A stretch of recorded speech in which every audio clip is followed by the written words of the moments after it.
Hey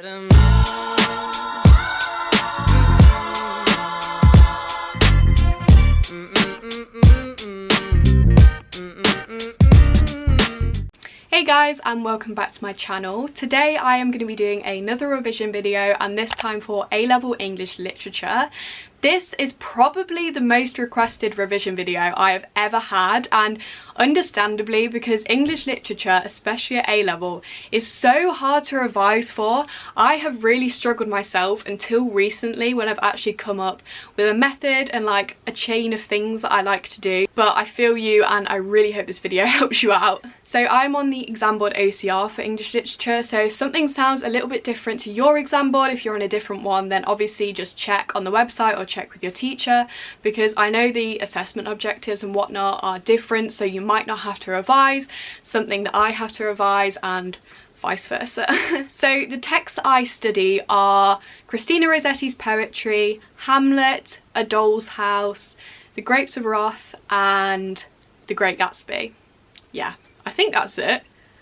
It seems like more, but I think there's only 5. Okay, so the first thing that I'm going to say is going to sound really obvious, but you literally cannot start your revision without reading the book.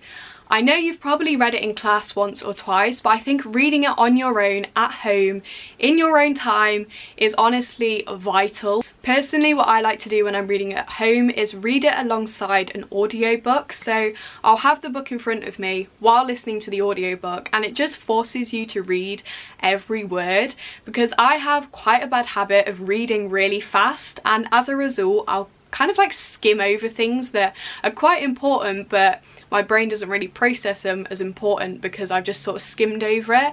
But when you have an audiobook, especially because they read a lot slower than I do, I mean I still have to speed it up, but they read slower than I would normally, it forces you to read over every word, and I just find that you process it a lot more, so I definitely recommend doing that if you haven't thought about it already. Audiobooks can be quite expensive, but I signed up for Audible, and you get like a 3-month free trial or something and a free book every month. So I got my Grapes of Wrath audiobook for free. It would have been £20 otherwise, but I think YouTube also has audiobooks, so definitely have a look because that is so useful. And while I'm reading the book, I'll get a highlighter and I'll highlight any of the quotes that I think are important or will help me develop an answer or show a particular theme, show something about a character, etc, etc. And then I will, as I go along, as I'm reading, I normally do these things at the same time. I won't just read the book and then do revision resources, I'll do them as I go along. But I will type up those key quotes from like the chapter that I've just read or something like that, or the past few chapters, into a Quizlet flashcard set. And I think Quizlet is so good for learning things like quotes, because you have different settings on there and stuff, don't you? And there's a setting where you can sort of write them out, so that's really good practice. Obviously you can do it on physical flashcards as well, but my preference is Quizlet because it's a lot faster to type them up. Also, as I go along, as I'm making my quote flashcards, I will also make chapter summaries, and I got this table from my teacher, so I'm not sure where it's from, but I've also made my own, and these are super easy to make. And this is my one for Grapes of Wrath. I know I like interchange between Wrath and Wrath. I'm not really sure how to say it, so I just go for both. But anyway, chapter summaries are so good when you're going through the book, because I just have like the actual chapter summary up here, then characters present in that chapter, key themes, notes, comments, / Steinbeck's ideas, links to context, and then some quotations analysed down here. And I have one of these for all 30 chapters of Grapes of Wrath, because it's 30 chapters long, which is fun. But yeah, these are so good, and when you're making these, don't just go off what's in your head, also use other resources. So for Grapes of Wrath, there's not actually that many resources. I don't have a textbook or anything for it, but I used Spark Notes, because Spark Notes is our saviour, and I also used a lit charts thing that I think I have down here somewhere. I've got all my resources down here, yeah, so I have a lit charts as well. I think only teachers can sign up for these, but I'd definitely ask your teacher if they have one of these, because they are really good, especially for texts like Grapes of Wrath, where you don't have as many resources, but I would honestly really recommend doing chapter summaries because it just consolidates everything that you've read, and especially if you do them as you go along, you just get much of like a deeper understanding of the book than you'd get if you just read it and then studied it afterwards, because you're understanding the story in depth as you're reading it, if that makes sense. Okay, so then once I have read the whole book and I've done all my chapter summaries, then I move on to other things, and the first thing that I do is I make character summaries. So I've made chapter summaries and now I'm going to make character summaries, and the way that I do this is mind maps. So I have this one here for Tom Joad and then this one for Marjoad. So I like to do them in this format on mind maps, so I just find that this way I can develop my points more, and like I've got quotations on there and stuff as well. The quotations are the ones that just have boxes around them, and once again I use other resources for this as well. So because it's Grapes of Wrath, I also used lit charts and I used Spark Notes and also Cliff Notes. There are loads of really great resources online, so I definitely do your research, because the more interpretations and the more analysis you have, the better, because obviously, well, on my mark scheme you get marks for like different interpretations and different readings of the text, so doing these is really useful, and I do plan on doing one of these for all of the characters in all of my texts, which is probably going to take me ages, but yeah.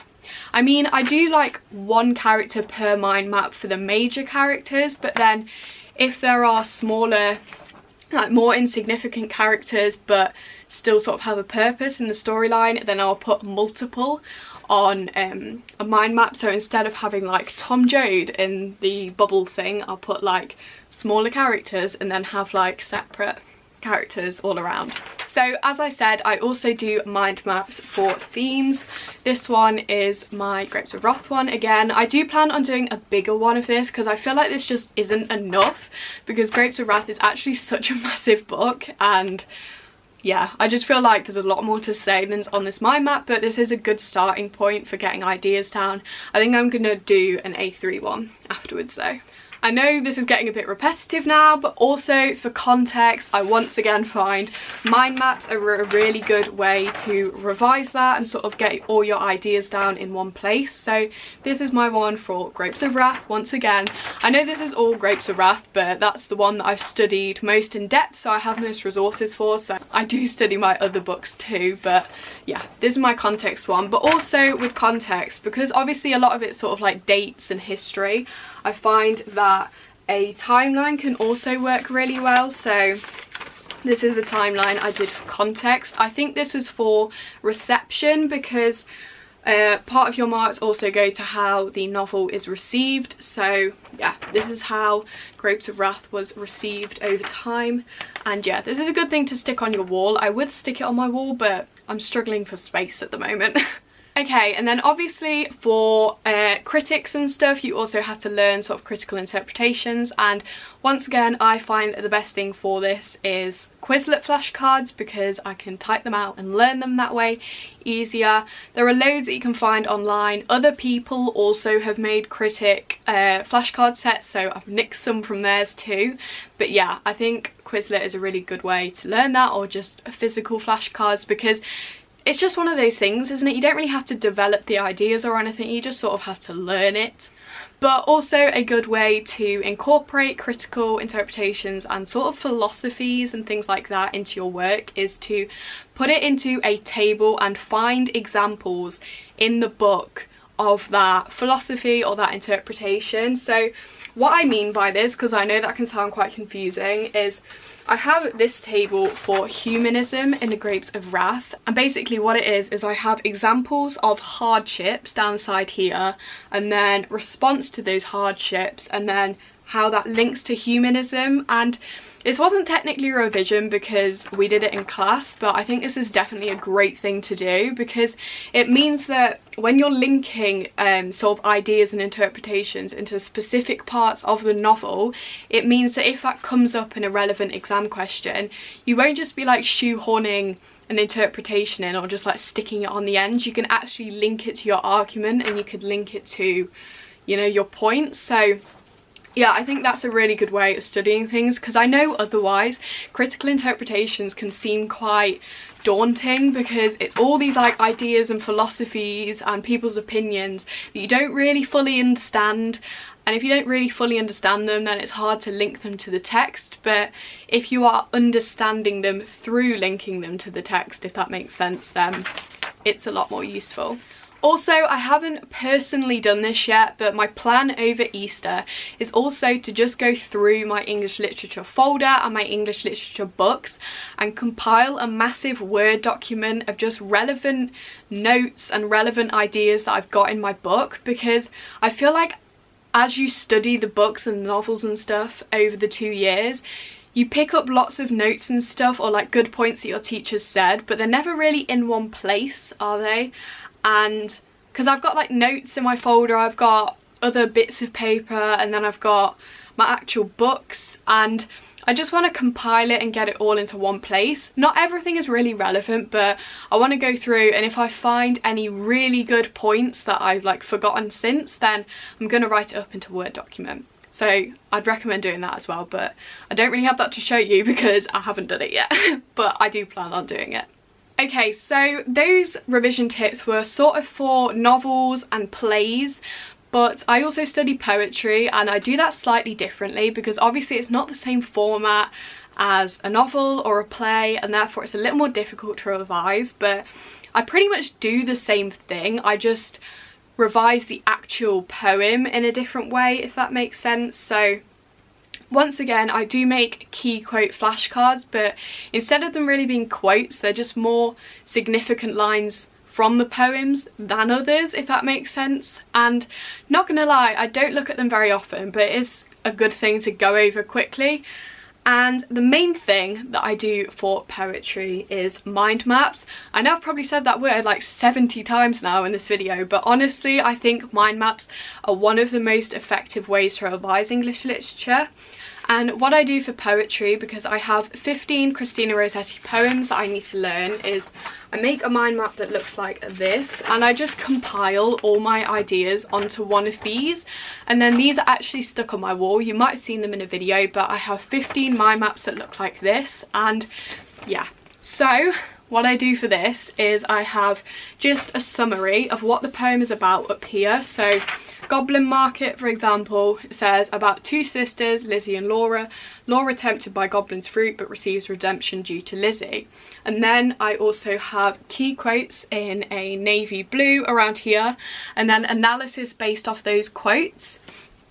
And then I also have links to context as well in this sort of lighter blue, and that is how I study poetry. I find making these and just reading over these is really good, and if you have analysed quotes, it's so much easier to remember them in poetry, I found. So yeah.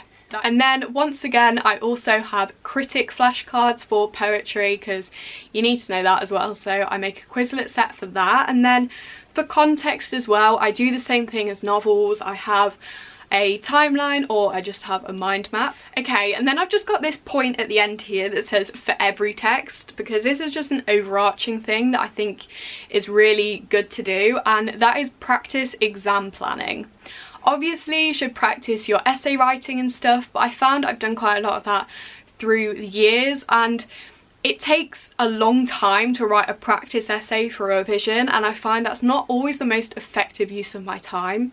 But something I do is practice planning an exam answer, and you can do really quick ones of these that are in timed conditions and you don't have any of your resources. But another great way to revise is to do more in-depth ones, and for example I have this one that is for Rossetti and A Doll's House. So, and it says foolish acts and their consequences are an important part of literature, and then I will just plan it out in more detail like this, and I'll use my resources, I will use textbooks, anything like that, and that's a great form of revision because once again you're looking over themes, you're looking over your text. And yeah, this also links to my essay structure because I get a couple questions on that, and honestly there's not much to it. the way that I write my essays is I always do an introduction, then I do 3 main body paragraphs, and then I do a conclusion. Super simple, but I always try to conceptualize my responses, so I will have a running concept throughout my essay that links to the question and answers the question, because obviously the question is there as a stimulus, but you don't have to take it at face value. You can adapt it and go along with it. So I always try to come up with a concept. So this bit up here of this essay plan is basically my concept, and that's why I don't really do an introduction and a conclusion when I'm planning my essays, because my concept basically forms my introduction and my conclusion. So yeah. Okay, so this has been a fairly long video, and I am honestly losing my voice from how much I've spoken in this video, but I really hope that it's been helpful to you, and if it has, then make sure to leave a like and also subscribe and follow my social media, which will be linked down below in the description. Yeah, bye guys, and good luck for your exams.